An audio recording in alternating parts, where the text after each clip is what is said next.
Thanks everyone for joining us. So I'm Annie Marhefka. I'm the executive director at Yellow Arrow. We love having these readings and being able to hear our contributors read all their pieces in their voices. So really happy to have you all here. Really thankful to all of our incredible contributors for trusting us with your words. And really thankful to Sara for being our guest editor for this issue and having such a great vision behind the theme and curating this beautiful collection that we're so proud of. So I'll toss it over to Sara and then we'll go through our contributors' readings. Hi, I'm Sara Streeter. My pronouns are she, her. A little bit about me. I'm a mom of two. I'm an adoptee, a designer, and a writer, and I live in Silver Spring, Maryland, outside of DC. I've been writing since 2019, mostly to share stories about my life as a Korean American adoptee. Since I get nervous speaking on the spot, I wrote a little blurb I wanted to share. It's been an overwhelming privilege to be the guest editor for Arrow Journal's Spring 2025 issue, Unfurl. To Kapua, Annie, and the rest of the Yellow Arrow team, you've been so supportive and gracious in helping me learn the process. My experience over the last 6 months has been wonderfully interesting and fun, and seeing the final publication come to fruition has been incredible. Thank you for having faith in me. To the contributors, thank you for trusting us with your words. The world needs more of art like this, vulnerable, powerful, beautiful. I've personally found immense solace in this collection. Simply put, reading your words is like getting a big hug when I need it the most. I always come back to the end goal of liberation is joy, always joy, and I found a little bit of that in Yellow Arrow. So thank you for making time and space today to be in community with us.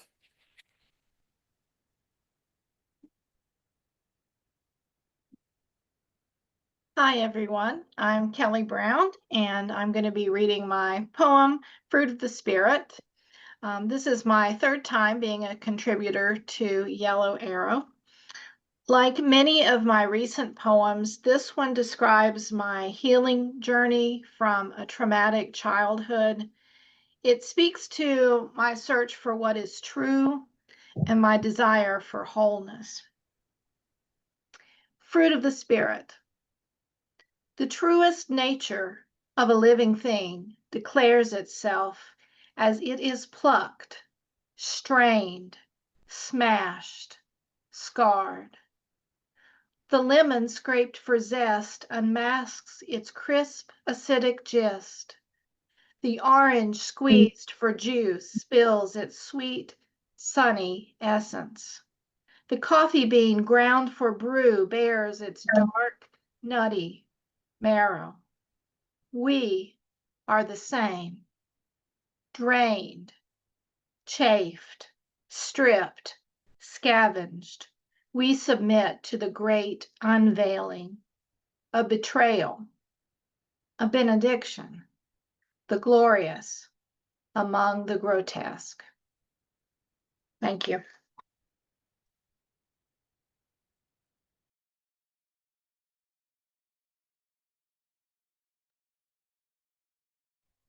Hello, my name is Majiq. Some people call me Mage. Both work for me. I use they, them, he, him, or we pronouns. And this is my piece, The Metamorphosis. I wrote this in a memoir workshop at the University of Baltimore. It's a longer essay, so I've tried to truncate it the best way I could. So yeah, thank y'all so much for listening to this piece about well, I won't say what it's about. You can just listen.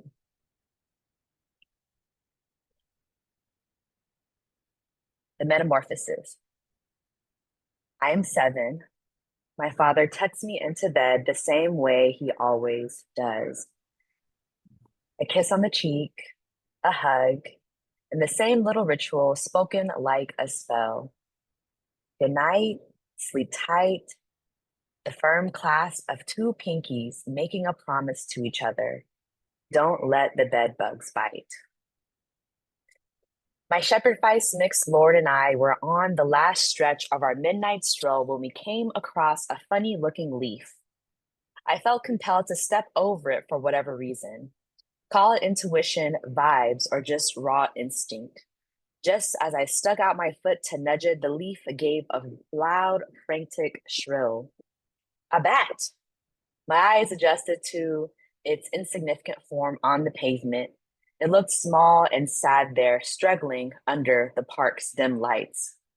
I considered moving it to avoid getting trampled by another walker, but thought it best to leave creepy creatures where creepy creatures lie. Lord and I walked away, abandoning it in the darkness behind us. And as I walked, I consulted Google on my phone, trying to make meaning out of this strange sign. Bats often represent death and the sense of letting go of the old and bringing in the new. They are symbols of transition, of initiation, and the start of a new beginning. The next morning, my partner asked me if I had time for a quick chat. I listened to them, sipping coffee at the edge of my bed. It wasn't until they finished and said the phrase 3 times that the message they shared sank in. We had bed bugs. You never really know what you have in your home, what you've accumulated until bed bugs infiltrate it and make you move everything. Tiny, pointless pests the size of a flat screw's head, bed bugs love to snack on human flesh. They'll hide anywhere they can latch onto. Your clothes, your baseboards, your spirit. A bed bug infestation can feel like a full-blown attack. Pest control tells you not to sleep in a different room once you have them. Moving around will only help them spread. My partner shared that we had these new neighbors in our home. I could feel my body disconnecting from my head and a foreboding sense settling in. I bundled up my plush pillows, duvet comforter, and sheer linen curtains. I threw them into big commercial dryers with the rest of my sheets, then into storage. My long, extra long stiletto nails snagged on every bit of fabric. The sensation felt like pulling out pointy cartilage teeth. I couldn't separate my panties from my winter coats or my towels, and getting dressed felt like a rigged game designed to torture me. I kept running into corners I never knew existed. I mourned the people perk bruises scattered across my thighs. My bipolar disorder flared up, and I found it hard to stay grounded, my mood swings swinging at a dangerous speed. I was left with the bare minimum to cover my nakedness. All my comfort stripped bare from my space for the full 6 weeks I was locked down. Bipolar disorder is not the easiest roommate to share a body with, and therapy wasn't a financial option at the time. All that patient love wasted. All my shit thrown into tightly sealed garbage bags and ugly plastic containers. All my shit inaccessible and hard to reach, pushed into the center of my space, a mountain of my own shit just staring at me. My partner crouched at the entrance of the bedroom, their slender brown hands cupped around their cute hips. Have you seen my keys? Didn't you set them on top of the bookshelf? I replied as I stopped my compulsive fiddling. I pushed down the Lysol wipes and trash bags clenched in my hand. I always seem to be holding them in my hand. The bookshelf I just cleaned off? The words shrunk in their mouth, their unibrow wrinkled in concentration. We stood there for several seconds, just staring at each other, before adrenaline finally kicked in. Did you put them in your pants pockets? I asked. I must have, my partner replied. Our eyes traveled to the big, tightly sealed blue bags filled with already dried and clean laundry. We considered the risk and weighed the options. They needed those keys. They couldn't go to work without them. One by one, my partner opened every sealed bag of laundry, rummaging through clothes that I had spent hours washing and drying. I sulked in the kitchen, grabbing a new set of garbage bags, a new set of bitter tears streaming down my face. I felt like a wandering spirit walking to my apartment after the final fumigation. My footsteps echoed as I walked through the mountains of garbage bags still surrounding me like a baby blue sea. I took a deep breath and stepped inside my bedroom, and my imagination ricocheted off the walls, echoing the visions I had spent weeks conjuring in my mind as we waited for pest control to complete the fumigation process. Instead of being centered against the main wall, my bed would be pushed up close to my pretty plant-filled window. A new writing desk would be tucked away in the makeshift study nook that was once my closet. My future stripper pole would sit at the center of it all, breaking the space in between. I saw myself hanging upside down on the pole, held up by my strong, thick thighs. I saw myself spinning, lost in darkness, breaking past the branches on the windows that threatened to poke out my eyes. I saw myself resting afterwards on the floor of my bedroom, catching my breath. Take your time, take your time. When I couldn't control the outcome, I would take my time. When I couldn't breathe in between heavy loads of laundry and furniture, I would take my time. When my body felt like fire consumed by the livid flare-ups of a mood disorder that burns its own wick at an unsustainable pace, all I could do was take my time.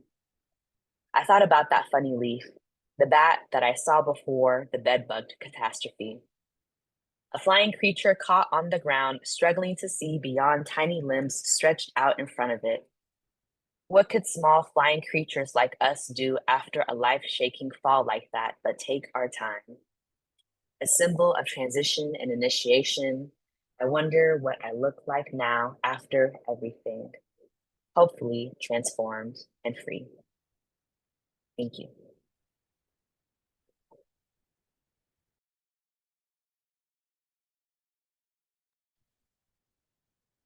Hi, everybody. My name's Joe Tyler. I live in Baltimore. This is not my first publication, but it is my first publication with Yellow Arrow and my first poem in a print journal. So I feel very fortunate to be in such a lovely journal. And I'm appreciative of everybody at Yellow Arrow who helped with the process, and delighted to be in such good company in these pages. So thank you all. The poem I'm going to read is Anything. And it goes like this. When I was small, you told me I could be anything.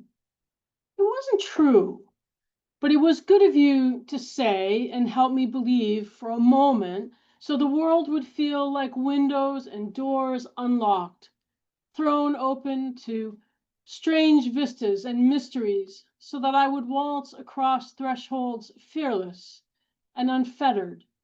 And I did. And I fell up into the sky, in love with starlings and clouds, swifts and soft rain. When I was a youth, the guidance counselor told me I shouldn't want to be a psychiatrist because I would have to learn Latin. And my English teacher, Mr. Hamilton, declared that I was not college material. What kind then? I worried. What kind of material am I? And you said, you are soft velvets and vibrant silks. That man is only a man behind a curtain. Pay attention to me. You can be anything. It still wasn't true, but still so good of you to say and to help me believe it in the face of my education about no. And in all of the time I was doing what I believed I should do so that later I could be anything, I told you this was the anything that I wanted to be. It wasn't true. I was only picking up shiny objects that crossed my path, tokens that gave me access to narrow doors into the world of men, making machines, messes, and money, because in an odd twist of timing, it became the right thing to let a woman advance a little, not too much, just enough, a Goldilocks moment of compromise where I gazed out the closed windows from inside, upstairs, dreaming of escaping into sky. And now I am old and you are gone, and the men are still in charge from behind the curtain.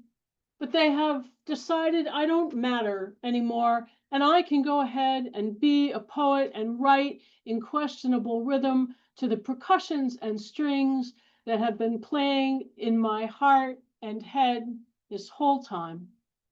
And when my pen presses on paper, I can be anything. Thank you.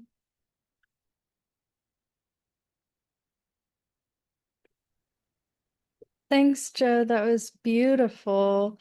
My name's Shannon. I am a social worker in Morgantown, West Virginia, and also a poet. I wrote Field of Sunflowers, and here it is. Your heart needs new parts, Dad says. They'll fix you. I imagine the vibrance you'll emanate when you heal. Pelted with rain, sunflowers tip towards the ground. In minutes, they unfurl, even more open and alive than before. Your family flies from Texas, California, West Virginia to hold your hand as you tip towards the ground. Colossal, shining yellow light above and below, impossible to ignore. Stems and greens, 12 foot tall, with dense blooms, 18-inch diameter. In weeks, in months, you will form a scar, slow and painful at first, then you, more alive than before. A sunflower's germination and return to earth takes place over 8 months, blooming vibrantly when established in the correct season.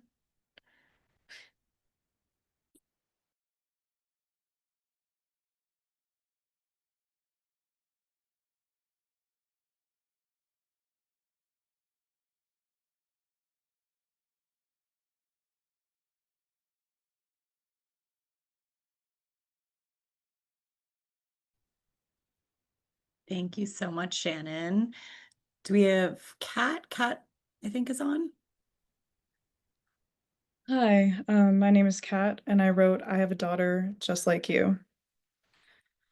I hope you have a daughter just like you, with steely eyes that harden like rocks, partially covered in a thick coat of moss. A forest in and of herself, growing despite her doubts. Stubborn as a bull and swift as a fox. Shades of red, tumbling, cascading, becoming soft, down the base of her neck, all split ends and gap teeth. A mischievous smirk, a playful leap. From grassy banks to jagged edges, hard to love or precious. I hope you have a daughter just like you. You say the syllables as a threat, but she's on the ground collecting ants, moving them from puddle to pavement. So they don't drown, she says, brows fiercely set. And I contemplate, if it's a curse, being brave enough to protect those who will never understand the kindness. Thank you.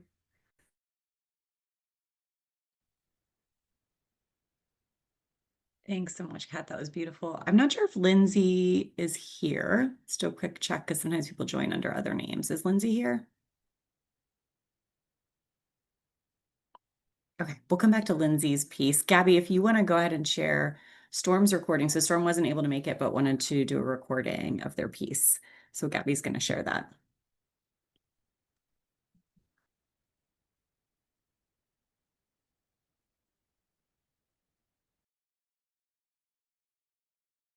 Let me know if you guys can see it and hear it.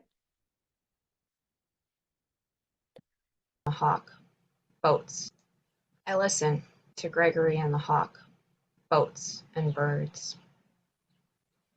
It was me who told my sister our parents were getting divorced and Dad didn't know yet. She was my co-pilot of a U-Haul. We were helping a friend, driving across the state where it all began. My name, my lip scars. When even the dog started anxiety licking her paws like we kids bite our nails. My first job to support the family. Bankruptcy loomed. Dad was already a state ahead of us, and we were all stuck in the house for sale. Because we'd all bought it. The promise of staying put. We thought we were finally growing roots. We hadn't learned yet that houses are still made of candy, and college is a trail of breadcrumbs, gobbled up before you can make it back. We didn't see the trap.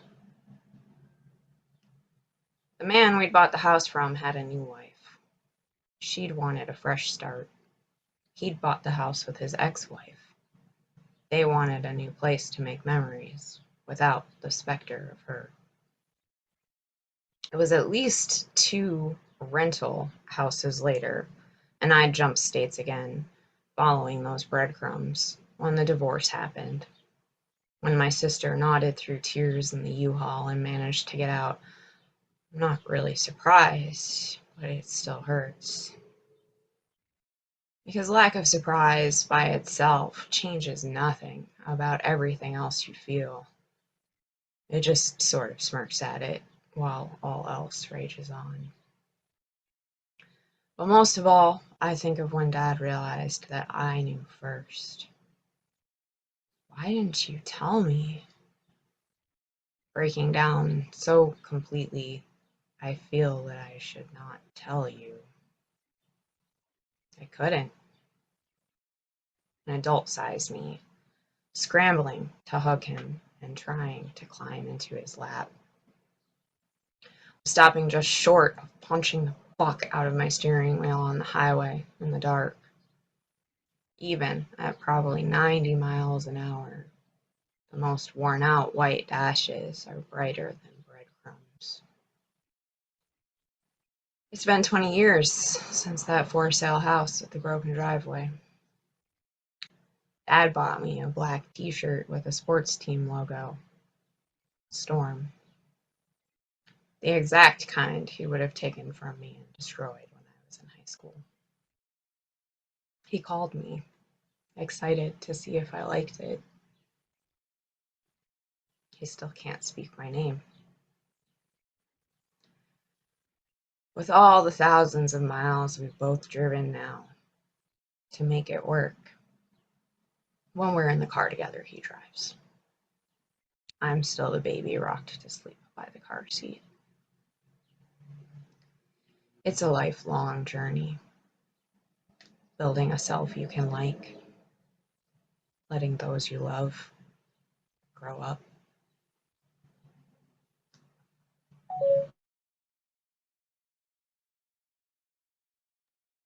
That was absolutely amazing and a very hard one to follow up on. I'm tearing up here. It's one thing to read them and just to hear you all read your pieces out loud.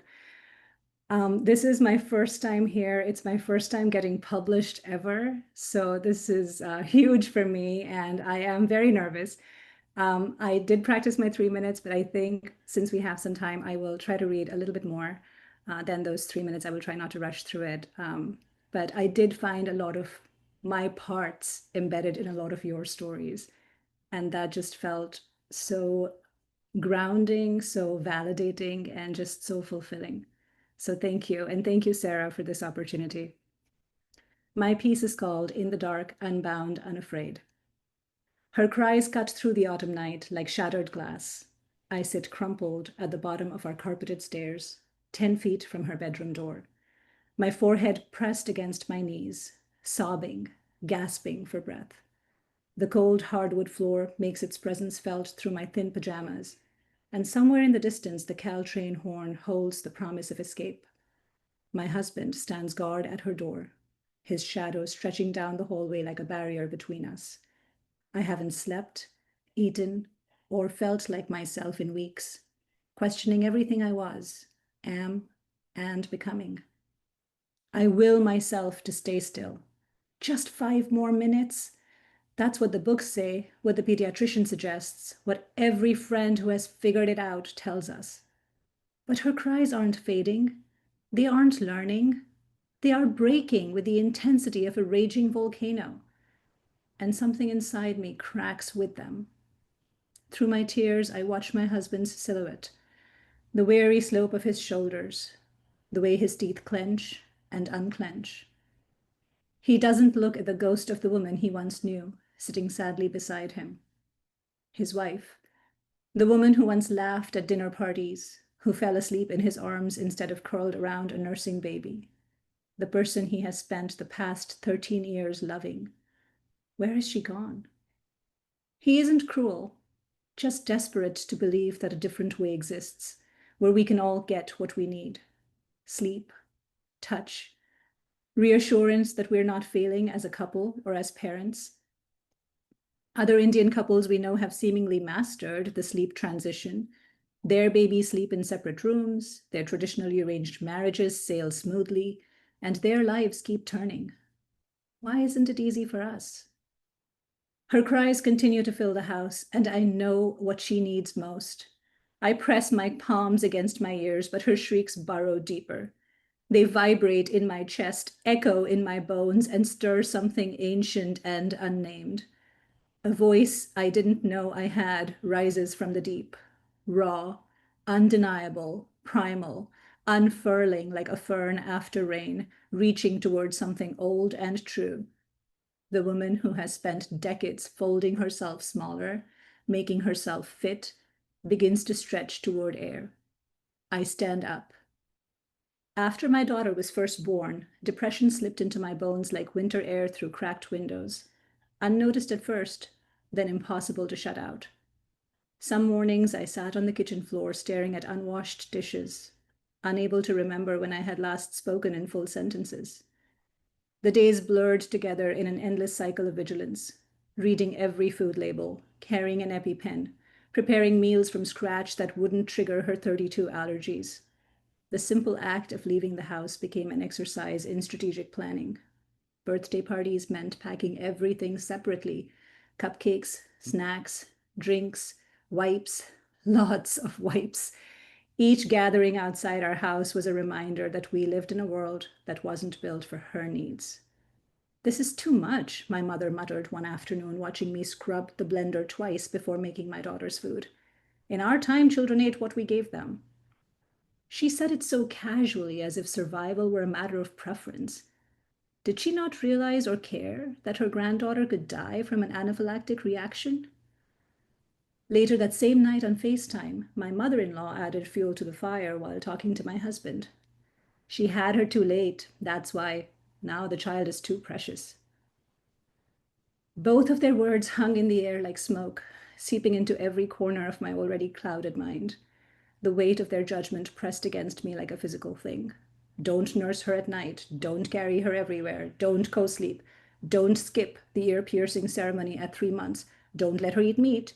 Don't give her cold drinks when she's sick. Don't bathe her in the evening. Each don't felt like another brick in a wall I was desperately trying to break down. At my lowest point, I found myself staring at a bottle of ibuprofen, wondering how much it would take to make everything stop.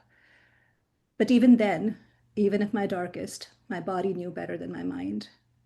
It rejected the escape, choosing instead to keep fighting, keep protecting, keep loving. My legs are steady as I cross the hallway. My husband starts to protest but stops when he sees my face. This isn't the same woman who has spent years trying to please everyone. This isn't the woman who tried to please the world, her parents, his parents, every unspoken rule. This isn't his wife, hollowed by exhaustion, trying to be a perfect mother. This is someone else, someone new. "Move." He does. I open the door. I pick her up. We cry, all three of us engulfed in a hug. Each decision afterward shows the change in my trajectory. We skip the ear-piercing ceremony until she's ready at 9 years old. I learned to make pot stickers alongside dal. When she is sick, I gave her popsicles and pho, things that comfort her but defy tradition. Each choice feels like I am removing another layer of expectations, revealing something truer underneath. Now, a decade later, I watch my daughter navigating the world with a confidence I've never had. Her favorite foods are a map of cultures: Vietnamese, Mexican, Japanese, Indian. She moves effortlessly between worlds that I once thought had to remain separate. Sometimes watching her navigate this freedom, I feel a flutter of uncertainty. Have I built her a bridge, or have I untethered her completely? During Diwali, when she prefers 85% dark chocolate truffles to traditional sweets or stumbles over basic Hindi phrases that my mother-in-law throws at her, I wonder if I've given her too much space to grow in her own direction. But then I see how she holds both worlds, lighting diyas with careful reverence, then participating in the Mandarin cultural presentation at school, singing songs I don't understand. I realize that roots can stretch without breaking. Recently, we started to keep a notebook together. When words feel too big for our voices, we write them down. No discussion is needed, just an honest exchange. Last night she wrote, "Sometimes I feel different from everyone else. Is that bad?" I sat with the weight of those words, remembering that night at the stairs, remembering every small act of rebellion that followed. I wrote back, "Different isn't wrong. Different is brave." That night, long ago, I had picked her up and broken the rules. And now, as she stands on the precipice of teendom, she is writing her own. As I watch her move through the world, bold, joyful, independent, entirely herself, I understand what that moment really meant. In breaking from conformity, obligation, duty, and unquestioned rules on how to parent, I wasn't destroying something precious. I was making space for her to plant roots in her own soil, to evolve into something uniquely hers. Thank you. Oh, that was beautiful. Hi, I'm Bethany Tap. I'm going to be reading a poem that I wrote, and it's called Chartreuse is Shaped Like Red. And it's about really an inheritance of anxiety, I suppose. Chartreuse is shaped like red. When I was a kid, I gave everyone a color. Mom yellow, sister purple, best friend orange. And my dad was red, folded and flowing like an unraveling tragedy, spilling out, half formed, half there, half despair, half rage, and smelling scarlet like cinnamon, like a toilet seat left up, pee on the edge, acrid in my nostrils, like a fogged exhale, the bright pinch of a cigarette flare against black night and stars. Of course, I was green, as my dad might say, sharp as fresh cut grass, hard as the rock hiding under moss blankets, a flowing color too, shaped like waves one moment, algae-studded pond the next, red's hope, antithesis, and counterpoint. On my 21st birthday, my dad bought me a beer, and I bumped him a cigarette, the tips glowing green as we breathed, seafoam, shamrock, sage, chartreuse, unfurled, filling the air like a swan song, a farewell to youth, an embracing of my birthright, to run ragged red until every color quiets to gray. Thank you.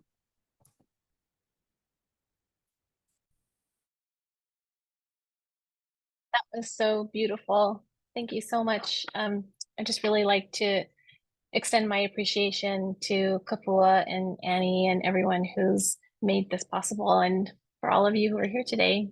My name is Kalehua Kim, and I'm going to be reading a poem entitled "There's a Trick with a Pen I'm Learning to Do."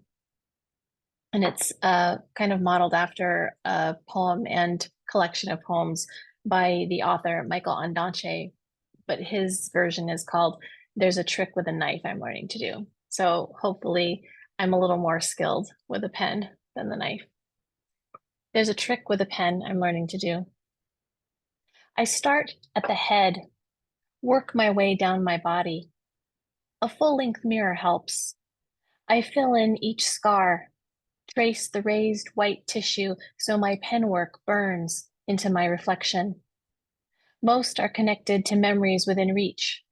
A tetanus shot, a toaster burn, a fight on the playground with a sharp-nailed girl, the raised whip of a jib sheet, the barbs of a blackberry bush, and of course, the one that started it all, the one I showed him at the reading. Thank you for your admiration. When I begin to feel the tiny rivers on my abdomen, where the baby stretched me open, where her growth demanded more from my skin, it becomes too much. The negative spaces make me appear hollow as a bird's bones, a porous piece of coral. I am standing naked in front of the mirror, and I am running out of ink. wishing that I had written letters, filled myself with words instead of black holes to draw myself together. Thank you. Oh my gosh, that was so good. My name is Sini Marcks, and I wrote kind of a memoir-esque thing, kind of like Majiq did. So I also like cut out a bunch of stuff, but hopefully it still makes sense. I usually live in Finland, but I'm actually calling in from Austin, Texas today, where I grew up. So thank you. This is called Exhibit of Women and Awe. I love the way museums are good at casting light and shadows upon things that say, do not touch. Sometimes I wish I could get that tattooed on my body. Museums are also good at encasing bodies, whether through oil paintings or marble blocks, scrolls of ancient texts or tombs. We value how much space something takes up. But when it comes to people, we're allured by how little space a body can take up. To this day, I cannot pinpoint my obsession with thinness, smallness, and brokenness, and how all those adjectives seem to run parallel with woman. When I was a little girl, my family and I visited the Museum of Natural History in Houston, Texas. All I remember is one moment in the Hall of Paleontology. The spotlights were sparingly and strategically placed to draw you close to the silhouettes of evolutionary history. I don't remember if I was holding my mother's hand when we approached a glass case with a black backdrop. It was illuminated from above, not the way kids at sleepovers hold flashlights under their chins to create devilish shadows. Pinned to the blackness in the light was a collection of bones, an incomplete skeleton, scrappy, sad. I didn't think much of it until my mother leaned down to my ear to whisper, "This is one of the first humans to walk upright ever." She said it with such weight that I paid attention. They call her Lucy, and they say she is the mother of mankind. My mother's eyes were filled with the type of awe I had never seen before, and then a desire I had never known filled my chest. I wanted someone to look at me like that, as if I was significant and life-changing, a discovery of the ages. Maybe it was in seeing the sad collection of skinny fragments I got the notion that smallness is greatness, brokenness is beautiful. It gives you access to a type of concentrated love that runs deeper than your lifetime. My pursuit of the exhibit of my bones began in college, shrinking the size of my meals and walking miles and miles every day. My hunt for thinness consumed me physically and spiritually. My doctor, who was monitoring my heartbeat, regularly told me it was dangerously low and weak. People with eating disorders die from organ failure, she said. Are you sure you won't consider telling your family? It was one night that led me to crumble entirely. My roommate had bought artisan bagels. I ate half a bagel with fluffy cream cheese and convinced myself that I was going to die from a fucking bagel. I called my mother, who was states and miles away, and told her everything. And at that moment, I wished that I was holding her hand. I headed home. My mother never questioned how this happened, how I let things go this far, why I didn't tell her sooner. Most nights we ate dinner next to each other on the couch, watching TV to distract me from the nourishment slowly refeeding my body. My heart would race as I ate, and I would sweat as panic crept in. I hated that I had become a walking cliche, an anorexic college girl. But my mother would trace her fingers up and down my arm, something she did when I was a little girl and couldn't fall asleep, reminding me that she made my skin and her body out of her flesh. Have you ever seen a mother chimpanzee mourn over its dead child, clutching and carrying the corpse for months after its death? At the time, I didn't realize the only case I could be displayed in for my mother to see would have been a casket. Now I have one mirror in my apartment. Sometimes I catch my reflection in the doors of a passing bus or a shop window, and all it is now is a phenomenon of light waves bouncing off a surface. I can't help but notice that I now have a look of awe on my face. I have no desire to be an exhibit to be looked at, because I'm concerned with how to look. Thank you. Oh, wonderful. And now I definitely understand why our pieces were next to each other. So hi everyone, my name is Mary McAfoose. I live in Seattle, Washington on the lands of the Duwamish people. I was very excited to submit this poem to Yellow Arrow Journal, and thank you so much for accepting it. This was my first time getting published in something I could physically hold, so similar to Joe. So this is very exciting. Particularly the unfurl theme. This poem that I'll share is about letting go of all the things that we think we should be, especially those told to us by the clothing industry or beauty standards, finding strength in loving what we see in the mirror without makeup or clothes, just ourselves, and kind of that unfurling into who we are and who we're meant to be. So with that, I will read Body as a River Channel. I am most beautiful, seamless. Take off the clothes, the dyed husks. This is no categorized fruit shape, an apple or pear. I see a river barely contained. What is a hip, if not an undulation? Let us not create lines when there lies no such rigidity, no stiffness here. Only soft curves, belly becoming breasts, neck flowing to shoulder. How can this form be divided into top and bottom, into small and medium, and no, we don't carry that size? Look, in the mirror, I am unbroken. Thanks. That was beautiful. Thank you. So my piece I wrote 2 years ago, going through a separation, and a friend of mine, I was telling them how I was, feeling like I was sort of getting to my true self, and he said something about, "Do you really feel like you have the mask off yet?" And I'm like, "When are we done? When are we done getting to the core of who I am?" So this is from that period of time in my life, and this is called Unwrapping. It's not a treasure hunt for a faraway prize. It's an unwrapping, a gag gift packaged in layers and layers of nested boxes. My first molting found me naked before the mirror, ready to meet my truest self, only to feel the next layer of fresh skin itching to be sloughed off too. Herein lies my deepest fear, that beneath these layers, beneath the stories I've collected, the mental illness diagnosis, the personality test results, the roles I play, the empty beliefs I've held. Beneath it all will be a pale, fleshy nymph, grotesque, raw, wriggling uncomfortably in the sudden exposure to bright light. Or worse, that there will be nothing, just air, the final tiny box so stark in its white emptiness, all hope dissipated. Thank you. Thank you all so much. That was incredible. I think if there's anything harder than submitting your work, it's reading it aloud, especially these types of pieces, which are just so vulnerable and personal. So we really, really, really appreciate all of you. You all did incredible. And just on sort of a last note, I'll say when we're looking for pieces that we're going to publish at Yellow Arrow, we always have this sort of overarching feeling that we say we get as a team when we read a piece and we feel like this is a story that needs to be told.